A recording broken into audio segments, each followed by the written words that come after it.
du monde, on roule avec les autos. On n'est pas des pasteurs d'église, nous on cherche les âmes, parce qu'on va chercher les âmes. Et puis un jour, on se rend compte qu'il y a une maison. Et la maison, là, à côté, il y a un camping. C'est du monde, ils habitent à peu près à 10 km de l'église. Alors on va les voir, on est 4 serviteurs de Dieu. Et puis on arrive. Et quand on arrive vers le monde, là, on frappe, on voit bien que c'est des manouches. On frappe et l'homme, il ouvre la porte. Bonjour, bonjour. Ben voilà, on est des manouches. Mon père, il parle manouche. Il parle en manouche avec l'homme. L'homme, il s'appelle Balo, c'est un Alsacien. Bonjour, voilà, ben voilà, il dit, on vient vous voir, on est du monde, quoi. On ne parle pas du Seigneur tout de suite. Ah ben voilà, oui, c'est bien tout ça, puis d'un seul coup, on parle de ce qui est intéressant pour nous, hein, l'évangile. Et voilà, on est des pasteurs, on est des serviteurs de Dieu, on a une petite église à quelques kilomètres, là. Et puis voilà, si ça vous intéresse, et là, l'homme, il ferme la porte, mais pas comme vous croyez. Il dit, écoutez, partez tout de suite, je vais vous faire du mal.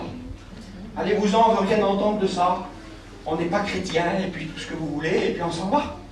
On reprend notre marche, nous, en direction de l'auto, Barclay. Mais on est 4 prédicateurs. Et pendant qu'on arrive dans l'auto, comme ça, on ouvre la porte pour rentrer, le Saint-Esprit dit la même chose aux 4 prédicateurs. Il dit, retournez. Il faut retourner vers quelqu'un qui vient de nous insulter, là. Hein, c'est compliqué, hein. Mais le Saint-Esprit a toujours le dessus. Le Saint-Esprit a toujours le dessus. Et puis on retourne. Mais l'homme, il vient de nous faire partir. On refrappe à la porte. Et puis on recommence à dire que l'évangile c'est puissant. Qu'on est des serviteurs de Dieu, que Dieu change les temps, les circonstances. Et puis là, l'homme, il nous écoute quelques minutes comme ça. Et d'un seul coup, il dit, écoute, il dit, vous avez un Dieu qui change tout, vous?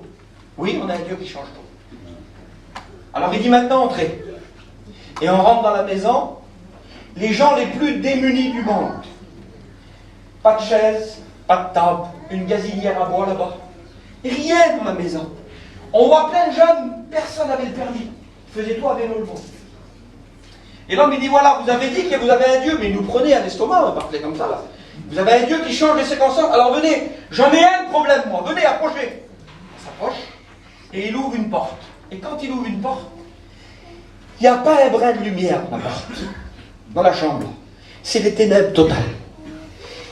Il y a un petit matelas qui est épais comme ça, par terre, et sur ce lit-là, il y a un jeune garçon de 15 ans. Il fait 22 kilos. Il a peu de cheveux, parce qu'il se mange les cheveux. Ça fait 1 an que de sa bouche, il n'y a pas un mot qui est sorti. Il ne parle plus. Il est en pleine dépression, le petit. Et l'homme, il nous explique. Il dit, voilà mon garçon de 15 ans qui était tout à fait normal. Du jour au lendemain, il a fait une dépression. Regardez comment que le monde, il l'a rendu. Il dit, maintenant, il donne à manger comme un chien dans une gamelle. Il mange. De temps en temps, on le sort de force et puis on le lave. Mais voilà mon fils, mais vous avez dit que vous avez un Dieu qui peut changer les circonstances. Et nous, pleine foi, pleine force. Amen. Oui, on a un Dieu qui change les temps, les circonstances. Amen. On prend le petit là, on l'emmène dans une pièce où il fait jour, on le porte, on a peur de le casser quand on le porte. On le met assis et on lui parle parce qu'il a 15 ans. On est des serviteurs de Dieu, on prêche l'évangile. On ne peut pas prier pour toi si tu ne nous donnes pas l'autorisation. Si tu veux qu'on prie pour toi, on sait que tu ne parles pas, fais-nous un signe. Et avec sa tête, toute ma vie, je m'en rappellerai. Il fait comme ça. On se met autour de lui et on prie Dieu. Amen. Et quand on prie le Seigneur, on sent que le pain, il descend dans la maison. Amen. On sent que ces gens-là, ils ouvrent la porte de leur cœur. Et pendant qu'on prie, ce jeune homme-là, il se lève sur ses 2 jambes. Ça faisait 1 an qu'il n'avait pas parlé. Il lève les bras au ciel. Et les premiers mots qu'il dit, c'est « Gloire à Dieu ». Amen. Gloire à Dieu. Il était perdu pour tout le monde. On s'occupait de lui. Il est venu à l'église. On l'a baptisé. On lui a payé son permis. Il s'est marié. Il est parti en mission. C'est un chrétien maintenant. Il reste dans le Nord. Il a eu des petits-enfants. Là où la porte, elle s'ouvre pour que le pain descende, le pain